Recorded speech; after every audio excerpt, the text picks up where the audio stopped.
기도하시겠습니다. 하나님, 사순절 일곱째 날 새벽에 우리를 깨워주신 것을 감사드립니다. 첫 시간 사람과 만나기 전에 가장 먼저 하나님과 소통하게 하신 것을 감사드립니다. 육체의 소욕을 따라 행하여 죄의 길에 휩쓸리는 자가 되지 않게 하시고 하나님의 음성을 듣고 하나님의 뜻에 순종하는 자로 살아가게 하여 주시옵소서. 우리를 낙담시키고 절망케 하는 걱정, 근심, 염려가 다 떠나가게 하시고 하나님이 주실 수 있는 평화, 참 평안으로 채워 주시옵소서. 우리 기도 들으시고 응답하시는 예수 그리스도의 이름으로 기도 올리옵나이다. 아멘. 오늘 말씀은 창세기 9장 12절부터 15절까지의 말씀입니다. 하나님이 이르시되 내가 나와 너희와 및 너희와 함께하는 모든 생물 사이에 대대로 영원히 세우는 언약의 증거는 이것이니라. 내가 내 무지개를 구름 속에 두었나니 이것이 나와 세상 사이의 언약의 증거니라. 내가 구름으로 땅을 덮을 때에 무지개가 구름 속에 나타나면 내가 나와 너희와 및 육체를 가진 모든 생물 사이에 내 언약을 기억하리니 다시는 물이 모든 육체를 멸하는 홍수가 되지 아니할지라. 아멘. 오늘은 창세기 9장 12절부터 15절까지의 말씀으로 흘러넘치는 성실이라는 제목의 말씀을 함께 나누고 기도하는 시간을 갖겠습니다. 오늘 사순절 일곱째 날 하나님의 특별한 은혜가 저와 여러분에게 가득하여 승리하는 하루가 되시기를 주님의 이름으로 축원드립니다. 여러분, 그림을 한번 보시죠. 무슨 그림인가요? 7색깔 무지개 그림입니다. 여러분, 이 7색깔 무지개를 보면은 무슨 생각이 드십니까?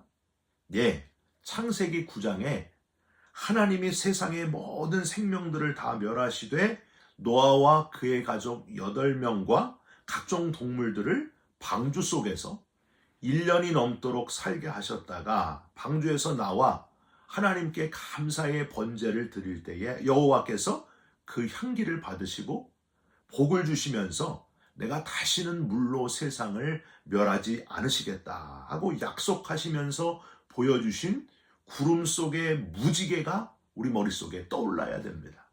그런데 이 그림 이런 걸 보면은 이 진짜 무지개가 아니고 짝퉁 무지개로 무지개의 본래의 의미하고는 전혀 상관없는 동성애의 상징으로 많은 사람들에게 무지개가 연상되고 있다 하는 것이 참 안타깝습니다. 여러분, 산타클로스가 루돌프와 함께 선물을 전해주는 날이 성탄절이 아니잖아요. 주인공이 누굽니까? 온 세상을 구원하기 위해 인간의 몸으로 이 땅에 오신 아기 예수, 메시아, 주님께서 성탄절의 주인공 아닙니까? 마찬가지입니다. 무지개의 여러 색깔이 LGBT 성소수자들의 다양성을 의미한다면서 1978년에 핑크색을 더하여 가지고 8가지 색의 무지개를 만들어서 성소수자의 상징이다 이렇게 했고요. 1979년부터는 핑크와 남색을 뺀 6개의 색으로 무지개를 이용해서 자기들을 드러내고 있는데 이 무지개의 본래 의미가 있다는 거예요. 무지개가 그렇게 쓰여질 게 아닙니다. 구름 속에 무지개를 주신 하나님의 그 깊으신 뜻, 원래의 뜻, 그 본래의 의미를 깨닫고 감사하시고 감격하면서 이 사순절을 보내시기를 주님의 이름으로 부탁드립니다. 오늘 제목을 흘러넘치는 성실이라고 했는데 사실 하나님이 이 구름 속에 두신 무지개에는 흘러넘치도록 풍성하게 주시는 하나님의 은혜, 그리고 변함없이 성실하게 우리를 사랑하고 또 사랑하시는 하나님의 마음이 담겨 있다 하는 사실을 우리는 깨달아야 됩니다. 오늘 본문에서 반복되어 표현되고 있는 2가지 단어들을 찾아보시면 무지개의 본질 속에 하나님의 마음을 정확하게 깨닫고 감사할 수 있습니다. 우리가 오늘 창세기 9장 12절부터 15절까지를 함께 읽었는데요. 가장 많이 반복해서 나오는 단어가 뭔가요? 여러분 한번 살펴보세요. 뭐예요? 우선 언약이라고 하는 단어가 나옵니다. 12절 중간에 보세요. 대대로 영원히 세우는 언약의 증거는 이것이니라. 13절도 한번 보세요. 내가 내 무지개를 구름 속에 두었나니 이것이 나와 세상 사이의 언약의 증거니라. 15절도 보세요. 중간에 내 언약을 기억하리니 다시는 물이 모든 육체를 멸하는 홍수가 되지 아니할지라.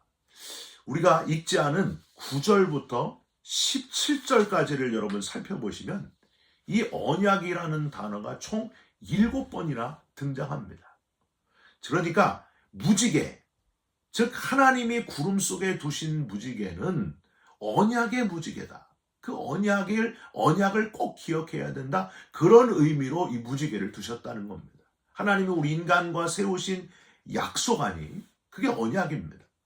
그런데 이 약속은요, 처음부터 아주 이상한 약속이었어요. 여러분, 약속은 비슷한 양쪽이, 대등한 양쪽이 뭔가를 서로 지키겠다고 맺는 게 약속 아닙니까? 약혼이나 결혼식을 한번 떠올려 보세요. 반지들을 서로 끼워주면서 서로 평생 사랑하며 이 마음이 변치 않겠다. 검은 머리가 팥불이 될 때까지 끝까지 사랑하겠다. 그런 의미가 이 약속에 있지 않습니까? 사실 하나님은요, 우리하고 약속하실 필요가 없는 분이십니다.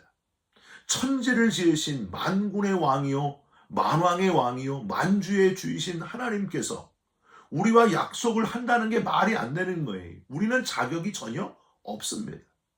그런데 우리와 약속을 하셨다는 거예요. 여러분, 집에서 기르는 개나 고양이하고 약속을 하시는 분 있습니까? 내가 빨리 들어올게. 뭐 이런 약속은 하잖아요. 안 지켜도 그만이에요.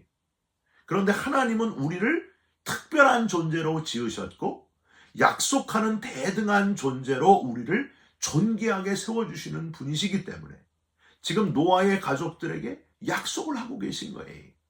내가 다시는 물로 세상을 멸하지 아니할 것이다. 여러분, 이걸 뭐라고 표현할 수밖에 없습니까? 은혜라고 밖에는 표현할 수가 없습니다. 자격이 없는 우리 인간과 약속을 맺으시는 하나님, 저와 여러분을 존귀 여겨주시는 하나님께 무지개를 볼 때마다 감사하고 또 감사하고 감사할 수 있는 저와 여러분이 되시기를, 우리를 존귀하게 여겨주시는 하나님께 영광을 돌리면서 살아가시기를 주님의 이름으로 부탁드립니다. 또 하나, 반복적인 또 하나의 단어가 나와요. 여러분, 뭘까요? 사이에라는 단어를 찾아보시기 바랍니다. 12절 보세요. 하나님이 이르시되 내가 나와 너희와 및 너희와 함께하는 모든 생물 사이에 대대로 영원히 세우는, 이렇게 되어 있잖아요. 13절도 보세요. 후반부에 이것이 나와 세상 사이의 언약의 증거니라. 15절도 한번 보실까요? 내가 나와 너희와 및 육체를 가진 모든 생물 사이에 내 언약을 기억하리니. 9절부터 17절까지 살펴보면요, 이 사이에라는 표현은 총 6번이나 등장하고 있습니다.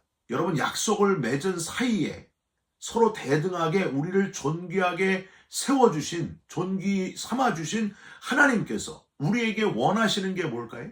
바로 이 사이에라는 단어에 그 마음이 담겨져 있습니다. 너와 나 사이에, 너와 나의 사이가 가까워지기를 원한다. 이게 하나님의 마음이라는 거예요.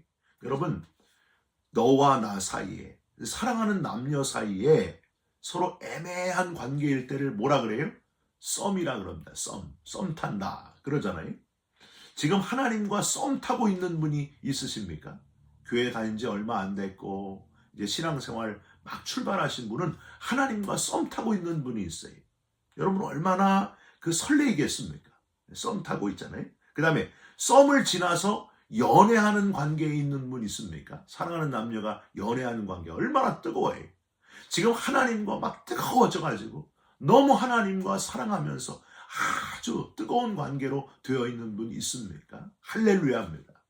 이제 사랑하는 관계를 지나서, 연애하는 관계를 지나서 결혼을 해서 완전히 하나 된 상태, 여러분, 이런 관계가 되시기를 주님의 이름으로 부탁드립니다. 문제는 하나님과 사이가 시큰둥해진 관계가 문제라는 거예요. 여러분, 제가 이런 표현을 쓰잖아요. 갱년기 그리스도인. 그냥 봐도 그렇고 미운 것도 아니고 사랑하는 것도 아니고 그냥 시큰둥한 사이. 그런 사이로 신앙생활하는 분이 있다면 그대로 있어서는 안 됩니다. 다시 관계가 회복이 돼야 됩니다. 헤어지기 직전인 관계도 있어요. 얼마나 안타깝습니까? 여러분, 다시 정신 차리고요.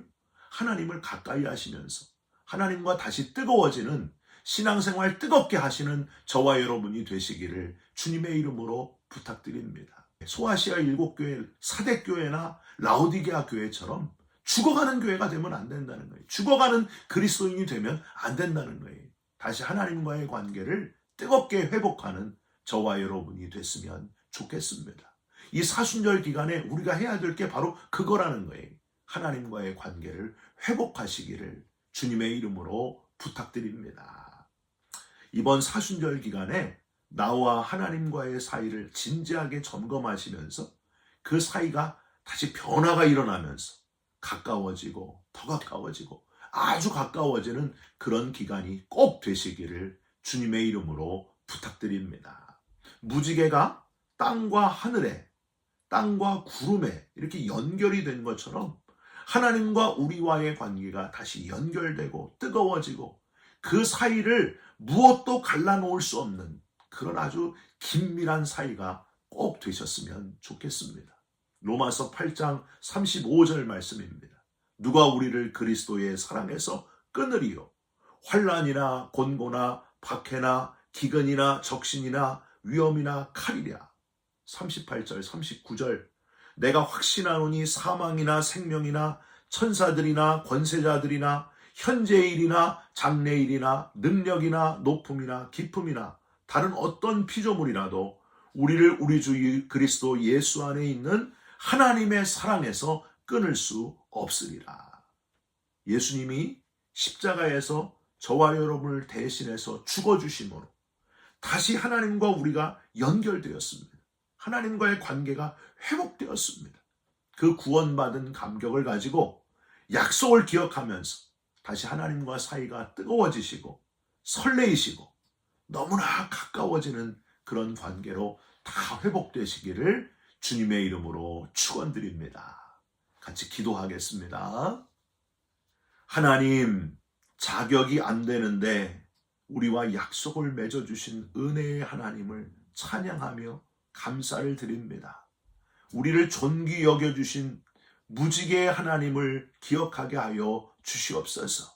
이 사순절 기간에 하나님과 나와의 사이를 진지하게 점검하게 하시고 다시 가까워지고 더 가까워지고 아주 가까워지는 주의 자녀로 새로워지게 하여 주시옵소서. 우리를 그리스도의 사랑에서 끊을 자 없다는 것을 잊지 않게 하여 주시옵소서. 예수 그리스도의 이름으로 기도 올리옵나이다. 아멘.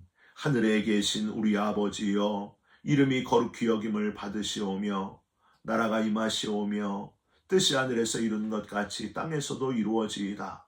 오늘날 우리에게 일용할 양식을 주옵시고 우리가 우리에게 죄진 자를 사하여 준 것 같이 우리 죄를 사하여 주옵시고 우리를 시험에 들게 하지 마옵시고 다만 악에서 구하옵소서. 나라와 권세와 영광이 아버지께 영원히 있사옵나이다. 아멘.